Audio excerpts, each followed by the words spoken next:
Olá, amigos telespectadores do programa Sul de Minas em Foco, o jornalista Lucas Silveira. É um prazer, uma alegria ter a sua companhia, ter a sua audiência. Você que nos sintonizam aqui pela TV América, Rede América, no canal digital 3.1. Também aqui pelo nosso canal no YouTube, youtube.com/user/lucassil80. Esses e outros programas estão disponíveis para você aí acompanhar a qualquer momento, a qualquer hora. Nosso programa sempre vai ao ar na sexta-feira, em tempo real, a partir das 9 horas da noite. Hoje, a gente vai falar de um tema muito importante e que está em alta no momento, né, que é o direito da família. Hoje, o nosso entrevistado é o advogado especialista nesta área, doutor João Paulo Fonseca. Ele vai falar com a gente um pouco mais sobre esses cuidados, dar dicas aí para tentar evitar os conflitos. É bom a gente tentar evitar os conflitos familiares, mas caso não consiga, o doutor João Paulo vai dar dicas para a gente aqui de como aí tentar sair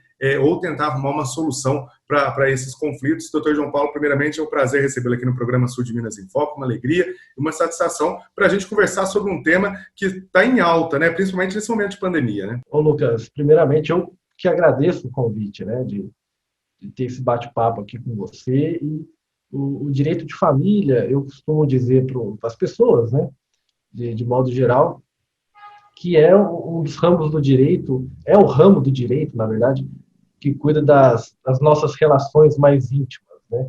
Então, todos nós, de alguma forma, estamos envolvidos com o direito de família. O doutor João Paulo, conta pra gente, assim, é uma área que as pessoas, elas geralmente, elas tendem a procurar quando está com conflito, um divórcio, um problema familiar. Qual que é a principal ação do direito familiar? Lucas, assim, 90% do meu trabalho envolve separação e, consequentemente, a questão da pensão alimentícia.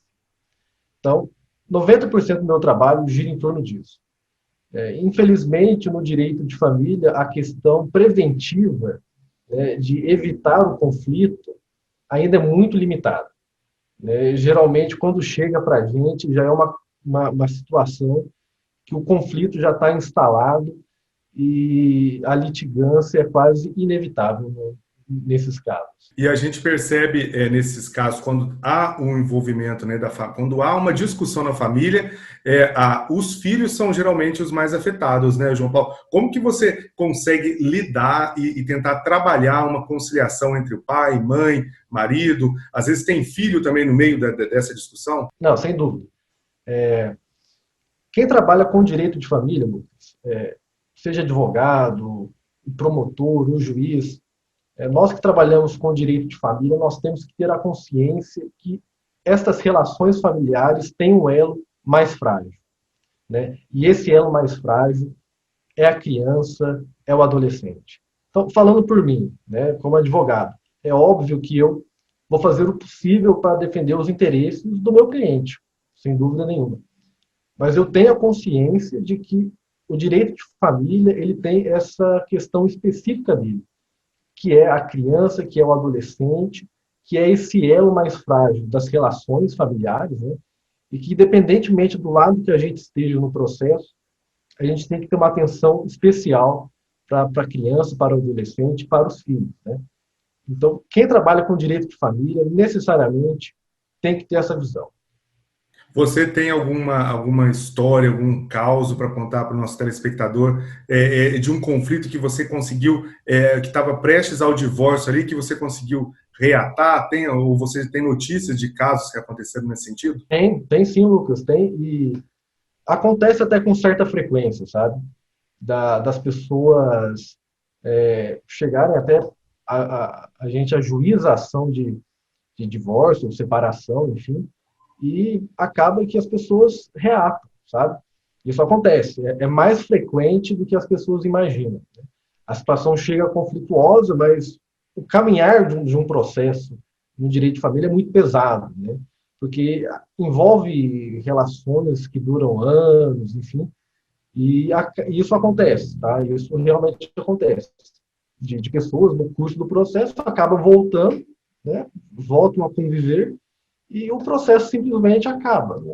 Então, todo aquele trabalho que a gente teve de montar acaba terminando ali com com o retorno da convivência. Mas isso acontece sim, isso acontece sim. Ô, João Paulo, e geralmente, vamos falar agora no caso de pensão, né? Que é uma coisa também que tem muita briga, né? Como que tenta conciliar? Geralmente é o pai que paga a pensão para o filho, mas existe também casos da mãe ter que pagar a pensão? Tem casos assim? Sem dúvida, sem dúvida. A lei não prevê que o pai pague pensão para o filho ou que a mãe receba a pensão, né? O que a lei prevê é que os pais têm o dever de sustento, né? E pais de modo geral, né? Considerando aí o pai e a mãe, né? Então, assim, eu já tive casos de mães pagando pensão. Os pais conseguem a guarda, né? E a mãe paga a pensão. Então, é uma quebra do senso comum, porque, de fato, as pessoas acreditam, têm essa ideia formada de que o pai paga a pensão e é isso, a mãe tem direito indiscutível à guarda e é isso, mas não existe essa presunção legal, né? O mesmo direito que cabe à mãe de ter a guarda dos filhos, o pai também tem, né? O mesmo direito que o pai eventualmente tem, que a mãe tem de receber pensão, o pai também tem, né? Então essa ideia, né, do senso comum, a lei não prevê. Os direitos são absolutamente iguais, né? E um pai, um ex-cônjuge pode pedir pensão para sua ex-cônjuge. Isso é absolutamente normal e se acontecer num caso concreto, não há nada de errado, né? Acontece sim, já tive casos em que a mãe, né, não tendo a guarda dos filhos, acaba tendo que pagar pensão para o pai que está com a guarda legal dos filhos. E hoje você tem notícias de filhos cobrando pensão de pai e mãe? Existe essa possibilidade? Tem, tem. E isso é bastante corriqueiro no direito de família, né? Igual eu disse há pouco, essa questão de pensão e divórcio é a grande demanda do direito de família, né? Então, quem se propõe a trabalhar com o direito de família tem que estar preparado para esse tipo de demanda. Pensão e divórcio corresponde à maior parte indiscutível do nosso trabalho. E, na maioria das vezes, é justamente esse o caso, né? Os filhos pedindo pensão para os pais, né? No caso de um divórcio, os pais não são sequer casados, não vivem em união estável, é o filho que acaba pleiteando os alimentos, né? Então, esse é o dia a dia do direito de família, né? Da nossa atuação no direito de família. Ô, João Paulo, e hoje, nessa realidade que nós estamos vivendo, né, nessas mudanças aí repentinas, até a justiça se adaptando, a gente percebe que o direito de família também, ele não é só para homem e mulher, ele também para casais homossexuais, também existe esse direito, eles têm esse mesmo dever também, como dentro dessa classe de família? Tem, tem. O que aconteceu é que nós tivemos recentemente, alguns anos atrás, decisões do Supremo Tribunal Federal que reconheceram o que a gente chama de uniões homoafetivas, né? Então, este foi o movimento, né? Foi um reconhecimento que partiu do Supremo Tribunal Federal. Porque, se nós lermos o texto legal, nós não encontramos essa previsão, né? Tanto na Constituição como no Código Civil, que nós encontramos a previsão envolvendo apenas homem e mulher, né? O que aconteceu, como eu disse, foi que o Supremo Tribunal Federal alargou esse entendimento, né? Alargou essa interpretação e acabou reconhecendo as uniões entre pessoas do mesmo sexo. Então, hoje em dia, isso é uma questão já pacificada, né? Pessoas do mesmo sexo podem constituir união estável, podem casar, podem se divorciar, com todas as consequências, né? Então, no eventual divórcio, tem partilha de bens, tem a questão da pensão. Então, hoje em dia, não há mais diferença, não há mais diferença. As pessoas do mesmo sexo podem casar, podem viver em união estável, como as pessoas de sexo diferente. Então, hoje em dia, essa questão está estabilizada já pelo Supremo Tribunal Federal. Agora, até que idade um pai e uma mãe ele deve sustentar, vamos dizer assim, um filho, né? A gente vê aí alguns processos que falam que é 18, outros falam que 24 anos. Qual que é uma idade que o pai ele tem que ainda, mesmo o filho estudando, ele tem que arcar com os deveres aí de casa? Então, a obrigação de sustento do pai para com com os seus filhos, né, dos pais para com os seus filhos, é de fato até os 18 anos. Né? Então, o filho completou 18 anos, ele atingiu a maioridade, a sua plena capacidade civil, então essa obrigação de sustento, guarda, que os pais tinham em relação aos filhos, de fato, termina. Né? O que acontece é que os tribunais, eles reconhecem que o filho pode pedir pensão para um pai, né, após os 18 anos, no caso de estudos. Né? Então, para completar os estudos, um filho maior de 18 anos pode pedir pensão para o pai, né? Nesse sentido de guarda, de sustento. Né? Então, essa é a única exceção e foi construída pelos tribunais. Né? Também não existe previsão na lei. A lei, o dever de guarda e sustento é até os 18 anos. Então, após os 18 anos, pela lei, pela letra fria da lei, não haveria mais obrigação. Né?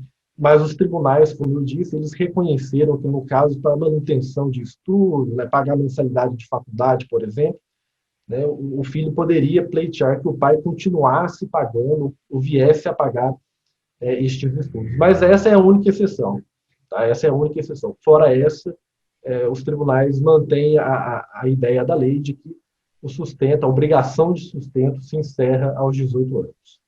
Agora, João Paulo, uma curiosidade que eu acho que o pessoal de casa também deve estar, quem está acompanhando a nossa entrevista, a pandemia, né? A gente está aí numa questão de isolamento social há mais de 8 meses, né?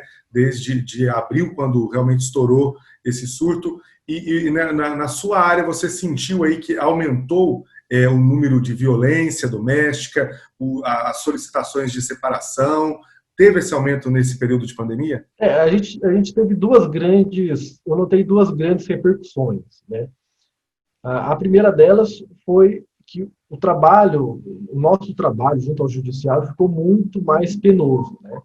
Mas eu acredito que isso, todos nós, né, de alguma forma, sentimos essa nova dificuldade. Né? Mas, assim, mais especificamente ao direito de família, nós tivemos um incremento de demandas para revisão dos valores de pensão. Então, assim, muitos dos pais e das mães que pagavam pensão ou perderam seus empregos, ou tiveram um salário reduzido, né, e eles não conseguiam mais arcar com o valor da pensão.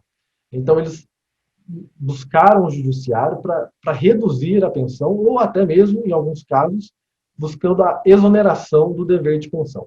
Então, o reflexo que eu senti pessoalmente da pandemia no direito de família foi essa questão da pensão. Muitos pedidos para revisão do valor da pensão e muitos pedidos para exoneração do dever de pagar pensão. Mas também eu notei um aumento não tão significativo quanto esses que eu citei, de violência doméstica. Tive também alguns casos de violência doméstica, especificamente ligados aí à questão da pandemia. Teve um pequeno, pelo menos no meu caso, um pequeno aumento. Mas eu senti mais, realmente, a questão da revisão da pensão e exoneração de pensão alimentícia em decorrência do desemprego que a pandemia acabou causando. Ô, João Paulo, falando aí em revisão de pensão, geralmente como que é feito o cálculo da pensão, né? Que tem pessoas que até têm essa curiosidade de saber, né? Quando tem que há uma separação, ele tem 2, 3 filhos, como que é feito esse processo de pensão? Como que é feito o cálculo? Bom, a gente tem que levar em conta 2 pontos fundamentais. O primeiro ponto é que a lei não prefixa um valor de pensão. Então, pode ser 10%, pode ser 20%, pode ser 30%, pode ser 40%, não existe um patamar fixado pela lei. Né? Então, quais são os 2 critérios que são utilizados? A gente chama do critério da capacidade, né, capacidade daquele que vai pagar os alimentos, e o critério da necessidade daquele que vai receber os alimentos. Então, o juiz, a partir dos elementos que as partes levam ao processo, o juiz vai considerar a capacidade de um que tem de pagar e a necessidade daquele que tem de receber. Né? Então, considerando esses dois parâmetros, o juiz acaba fixando os alimentos. Na prática, de fato, eu inclusive comento sempre isso com as pessoas, Na prática, acaba ficando entre 20% e 30% do salário. Né? Na prática, é isso. Mas não existe uma regra na lei. Né? Tudo depende do caso concreto. E varia em função da capacidade de um pagar e da necessidade do outro receber. João Paulo, pensão alimentícia não paga ainda da cadeia? Da cadeia. Né? Na verdade, pode dar cadeia. A lei põe à disposição daquele que cobra alimentos dois caminhos. Né? Ele pode simplesmente cobrar a dívida de alimentos como se fosse uma dívida civil mesmo, né? Ou pode optar pelo procedimento que prevê a prisão civil do devedor de alimentos. Né?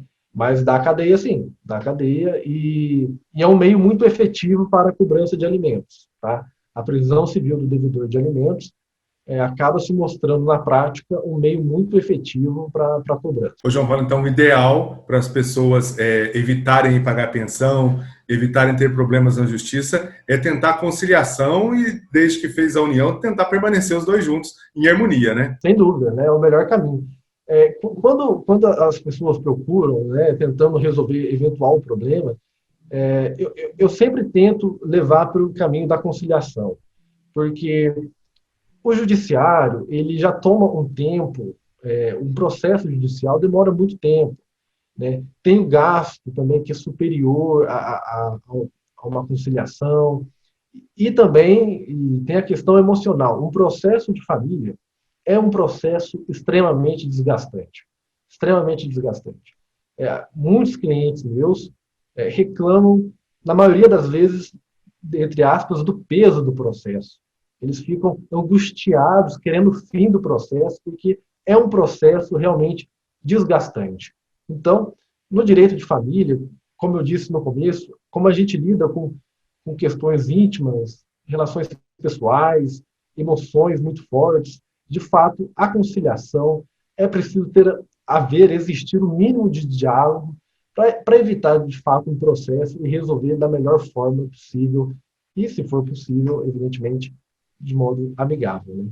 João Paulo, para a gente encerrar nossa entrevista, que orientação você deixa para o telespectador, que mensagem, que dica para a gente estar encerrando nossa entrevista? Bom, a dica é o seguinte, o direito de família ele é um ramo muito especial do direito, cuida das nossas principais relações e sempre que houver um problema, procure um profissional especializado na área. Né? Busque um advogado que atue na área do direito de família, especialmente no direito de família, que dê preferência ao direito de família, porque esse ramo do direito tem as suas peculiaridades, que precisam de atenção, e nós precisamos nos resguardar essas nossas relações. Né? Então, procure um profissional habilitado, especialista na área, que com certeza ele trará a melhor solução para o seu problema, para o seu caso. Né? Então, procure um profissional especializado na área. Nós conversamos, então, com o Dr. João Paulo Oliveira Fonseca, advogado especialista na área de direito de família, que hoje apresentou para nós algumas orientações importantes para que todos nós tentamos o máximo possível conciliar aí e tentar resolver as pendências na maior paz, na maior harmonia. Dr. João Paulo, mais uma vez quero agradecer sua participação aqui no programa Sul de Minas em Foco e desejar muito sucesso na sua carreira. Lucas, eu que agradeço novamente o convite e me coloco à sua disposição sempre que você precisar, estarei aqui com o maior gosto. Eu que agradeço, então. Você ouviu aí a nossa entrevista com o Dr. João Paulo de Oliveira Fonseca, advogado especialista na área do direito da família. A gente vai fazer um rápido intervalo. Nosso programa continua já depois do intervalo. Não sai daí que é rapidinho.